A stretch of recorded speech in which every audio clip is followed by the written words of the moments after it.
Hyderabad to Bhadrachalam and Papikondalu round trip under 3500. Duration 1 night 2 days. Everyday మన MGBS bus stand నుంచి super luxury మన AC buses available ఉంటాయి. Normal bus ticket price 550, AC bus ticket వచ్చేసి 750. నేనైతే 750 కట్టి AC బస్కి వెళ్ళిపోయినా.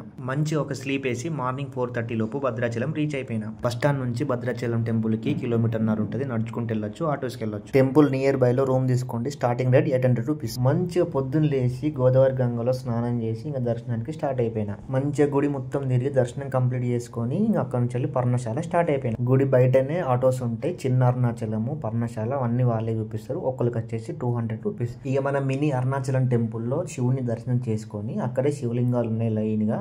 1008 శివలింగాలను దర్శనం చేసుకుని పర్ణశాలకి వెళ్ళిపోయింది. ఫైనల్ గా మన పర్ణశాల టెంపుల్ ని దర్శనం చేసుకుని అక్కడి నుంచి మళ్ళీ మన భద్రాచలం టెంపుల్ దగ్గరికి వచ్చి అన్నమయ్య కిచెన్ లో వెజ్ తినేసిన. ఇక నైట్ ఒక స్లీప్ వేసి ఇక డే 2 ఇక పాపికొండలు స్టార్ట్ అయిపోయినా. ఒక్కరికి వచ్చేసి ticket 1250 rupees. Morning tiffin, lunch, snacks మొత్తం వాళ్ళే ప్యాకేజీ. ఇక భద్రాచలం వచ్చిన ప్రతి ఒక్కరు మన పాపికొండల్ని విజిట్ కంపల్సరీ చేసుకోవాలి.